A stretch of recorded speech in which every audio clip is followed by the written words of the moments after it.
it degrades the high temperature performance. So in consumer electronics, notebooks particularly, we've been more focused on high temperature because you not only have a standard office environment, but then the notebook's shedding heat as well. These days, it's getting easier. With these guys, when we start talking about 5 watts and 6 watts, there isn't a lot of heat inside the device itself.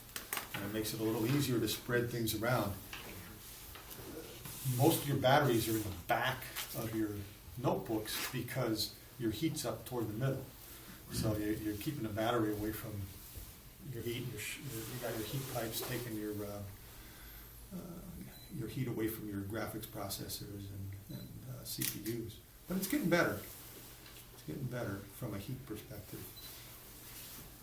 And has the division at HP that is responsible for the development of batteries given much thought to the idea of different types of batteries for different clients who are in different environments? So absolutely. We've given, and it's something I can't talk too much about, okay. But there is some talk about a ruggedized battery, not so much for customers in rugged environments, but to mitigate higher failure rates in places like India. Yeah, because I was just thinking like there's going to be some people just to name one that will use a PC in an incredibly hot environment. And there's some people that have to use their laptops while doing exploration, and that analysis in the Arctic. And that's a real good question. A broad temperature range is not something that batteries typically tolerate. There's some specific applications outside the notebook group. HP announced 2 years ago a partnership with Shell to do some grid. I know this is off your guys' topic. It's sensing for oil and gas exploration, and they're using the MEMS technology from the print heads and developed an accelerometer that's like 100 times more sensitive than what they use in the Wii products. Mm-hmm. And they put this thing in this little package, put like 100,000 of these out in the desert somewhere and let them sit for 3 months and record data. They each have their little wireless transmitter, and they said, we need a battery in each one of these. Well, and they come to me, to the guys in Corvallis here. Environmental specs, minus 20 to plus 80. Sorry, don't have anything for you there. Pick one or the other, and we can customize for hot or cold. Well, and we can do that. Would there be the option then of basically having a dual battery setup, sort of like what you have for EliteBooks, where you have 2 batteries, your extended battery and your standard battery, but make one of them function better for cold temperatures and one function better for hot temperatures? Yeah, that's possible. The biggest problem with cold is not so much not getting enough energy out of it or getting less energy out of it, but also you can't charge it in cold. With the decreased ionic mobility in cold, which decreases your runtime, it also increases safety risks with charging, because if you try to push that charge through and it can't get there, you start plating lithium inside that cell, and then you have your catastrophic events. So we actually trickle charge from about 0 to 10 degrees C. You got to get over 10 before we can deliver the normal charge rate, and we don't charge it all below 0. It's just not practical. And we've had customer complaints. We had folks had these things sitting out in a warehouse in Denmark or something. It was somewhere up north, somewhere in northern Europe, that they're saying, our batteries are just charging up so slow that I need to charge it up overnight. Or maybe somebody who's using they were under 10 degrees C. At the they were trickle charging. The Sharks. The Sharks game, right? It wasn't that cold in there last night. So. Yeah. So there's some challenges about the wide temperature, and we focus more on the hot, because that's where we've had the more customer complaints. Well, and the notebooks are only rated up to 35 degrees C, but that doesn't stop people from using them at 50 and complaining about it. Right. So we have to address those issues.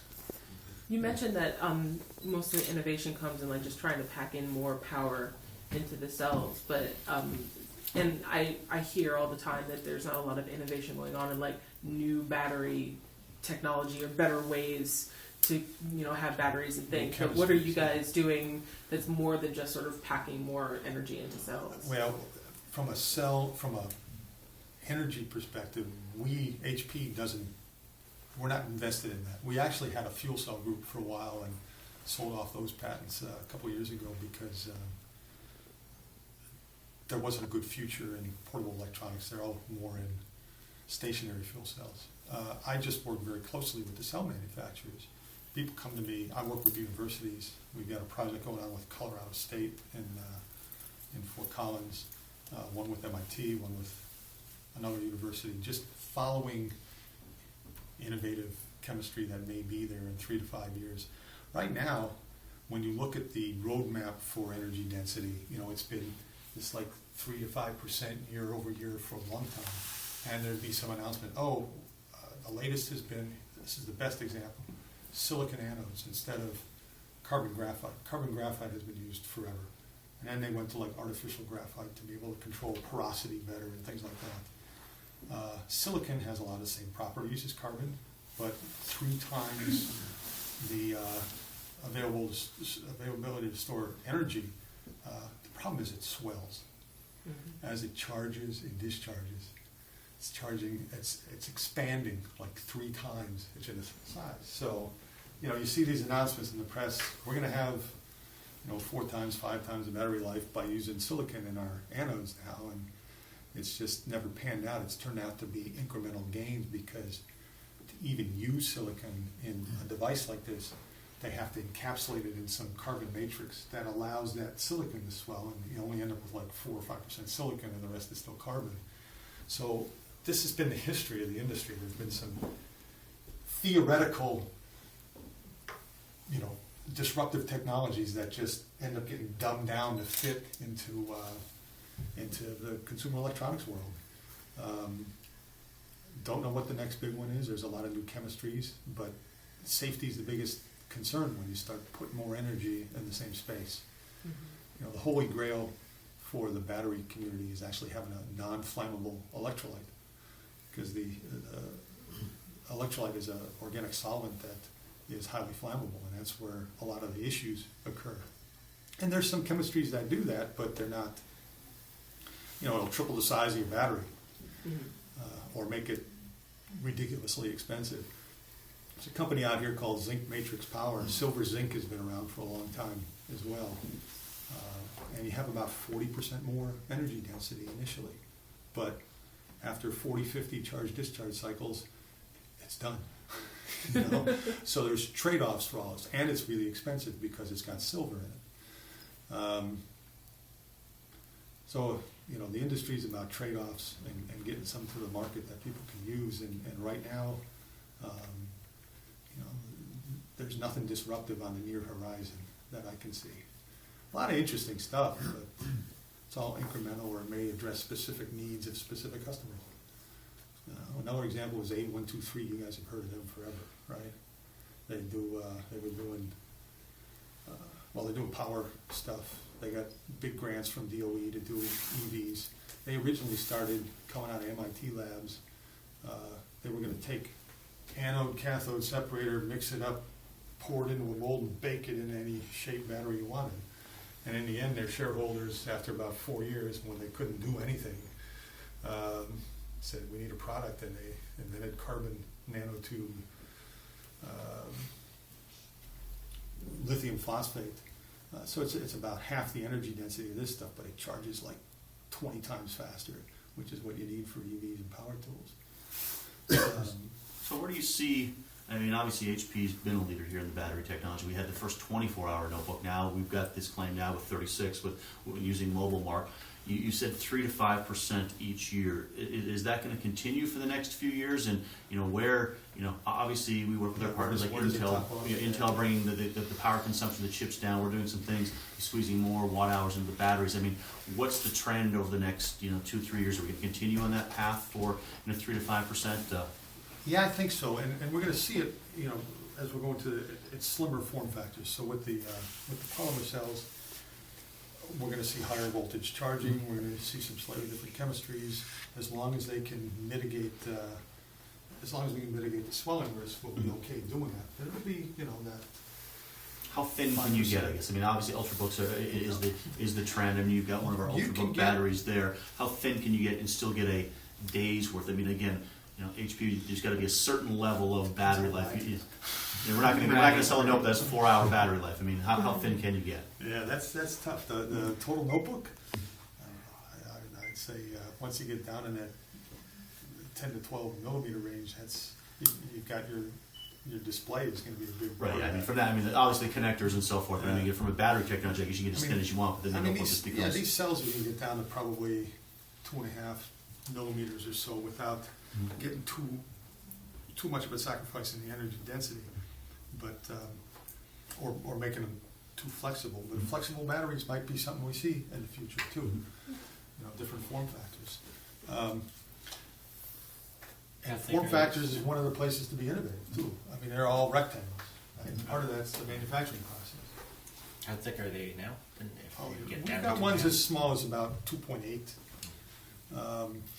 In the typical, and that one's the Spectre battery pack.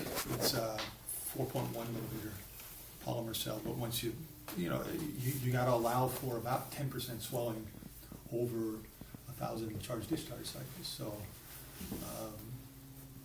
that total battery is probably about 5 millimeters, something like that. Can you talk about Windows 8 tablets at all, the battery approach there, and is it pretty Yeah. much going to be the same as touchpad? We can't talk about Windows 8 tablets other than say that, should they that we're going to have one. Other than that, but I'll be glad to share my roadmap with you if I want to be fired. But I can tell you what we're looking at batteries for tablet form factors, right?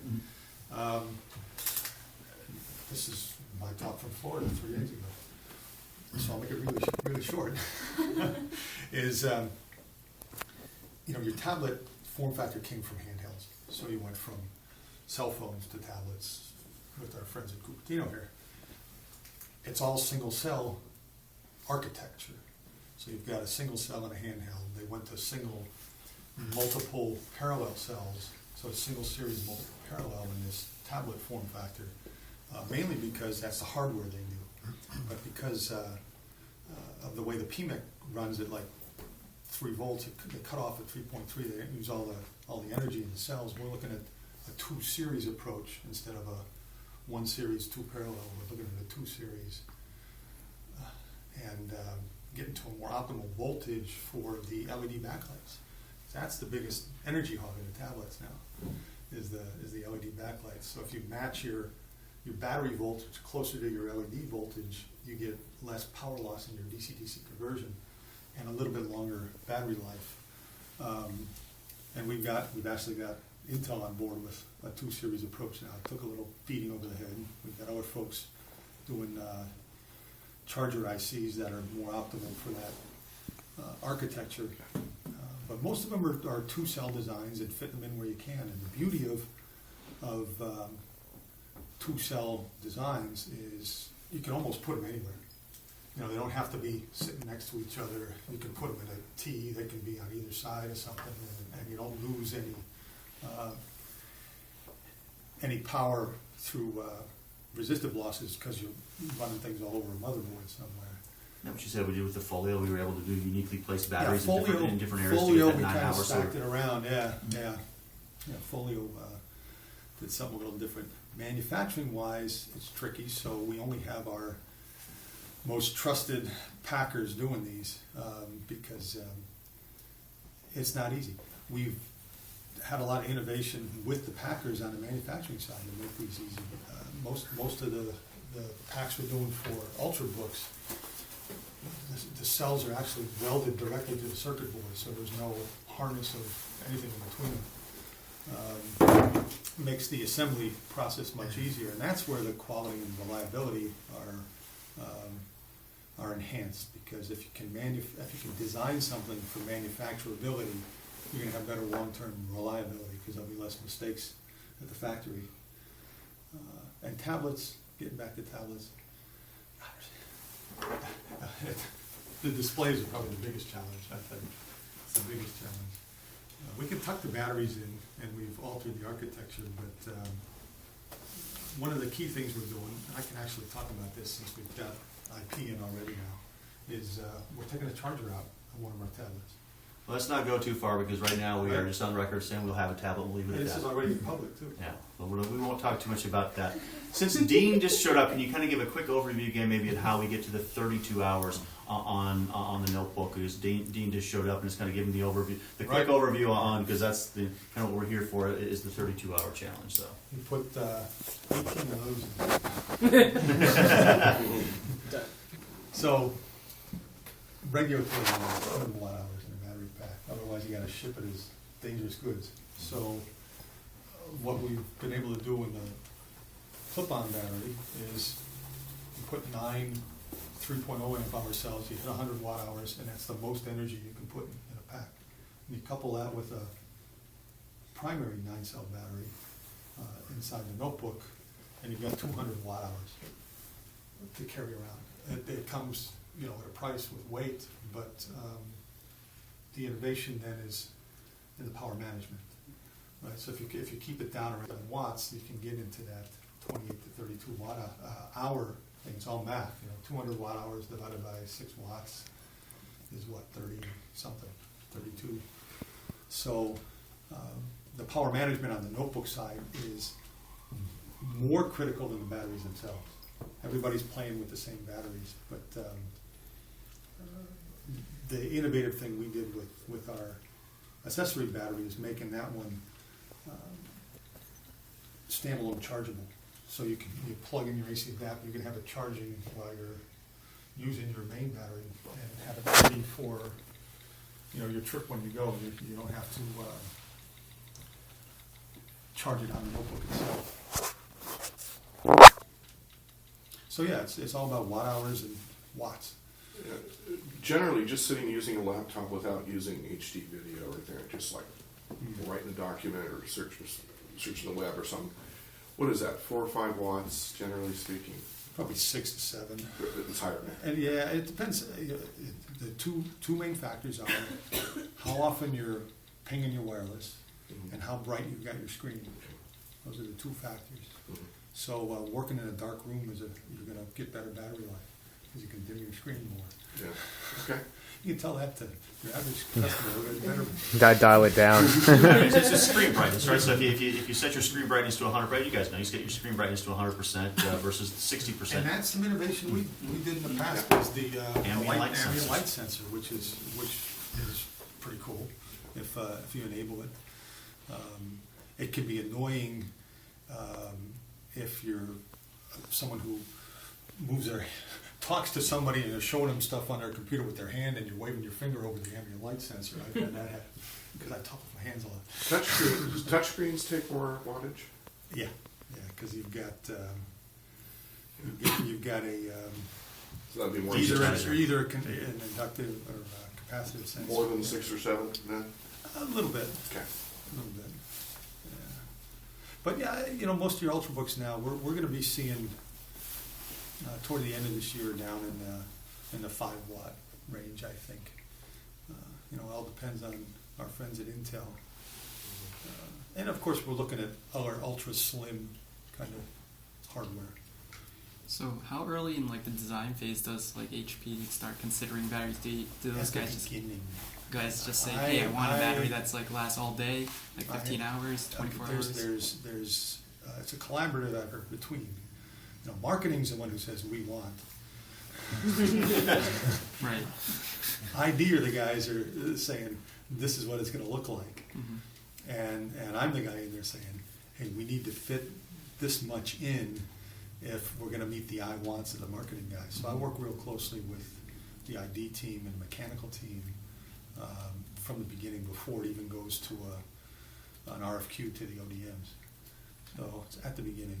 So you just tell them, we can't do this, Well, we got a shopping list. I got a shopping list of cells that we're using now. It depends on timing of the project too. If it's a real fast ramp up, we got to use a cell that's existing because there's no time to tool up to do something new. If it's a longer term planning thing, we still prefer to use cells we're already using because from a supply chain standpoint and obsolescence and things like that, it makes more sense. But we'll tool up. We'll have a couple of favorite sizes at the 6 millimeter thickness, a couple of favorites at the 4 millimeter, a couple at the 3 millimeter, and try to. It's like playing puzzle games, trying to fit them in. And that's the thing about it. I mean, just notebook design in general. We could put all the parts out here, and you guys build this thing that was as thin as can be, and you get 4 hours of battery life, right?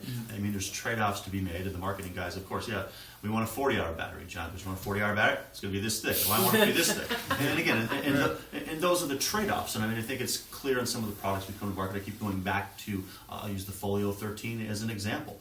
I mean, it's not the thinnest and it's not the lightest, but we think we hit the sweet spot at 3 pounds in 9 hours versus 2.7 pounds in 4 hours, and those are the trade-offs that John has to go back to the marketing guys and the engineering guys and say, look, here's using this, you're going to get equals X amount. If you're willing to go a little thicker, you might get a little more, a little bit thinner, you get a little less, and that's where sometimes the innovation is pulling the parts all together. In the sense that you just described the batteries. Yes, I mean there are only 3 cellular manufacturers on the planet, right? It's how do we take that, put the HP innovation together, and pull together these packs to make it. That's where some of that innovation is. Because to his point, we're not building batteries. That's not our expertise. We don't build cells, but what we take that information. We work with those guys. We're working with the universities. That's where we bring value to the equation.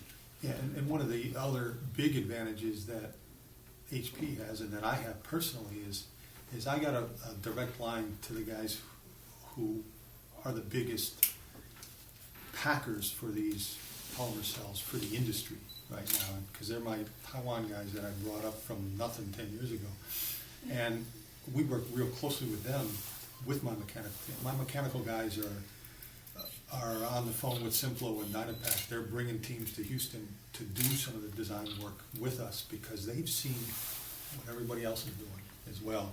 We're not their only customers anymore. So they have a very broad experience with the thin form factors, and that helps us.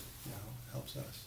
So it's relationships as well as technology and innovation that are helping us get along here too. The cool thing, one day maybe we'll try that. We'll bring all the notebook parts here. I mean, the various parts you can put it together. And we'll let you guys put it together.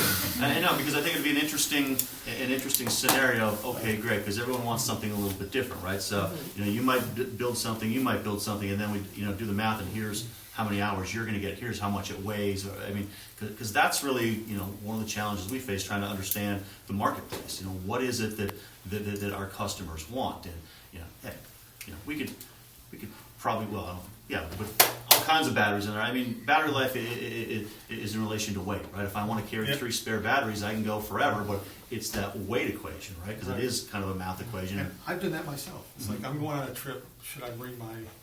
And I don't have a big P series. I got a small one now, and I usually just use a little 3-cell battery day to day because it's lighter to carry around. Should I take my 9-cell with me, or should I just bring my AC adapter? Maybe I'll take my AC adapter this time and charge it up. But at meetings, I never bring an AC adapter anymore. And I give guys grief for sitting back plugging into a wall at a battery conference. They should know better, huh? Like one particular guy with his fast charge battery. Cool. Any other questions for John? If not, we'll let everybody take another quick. If you need to take more photos around the garage. If not, we will. I believe. Is it raining out?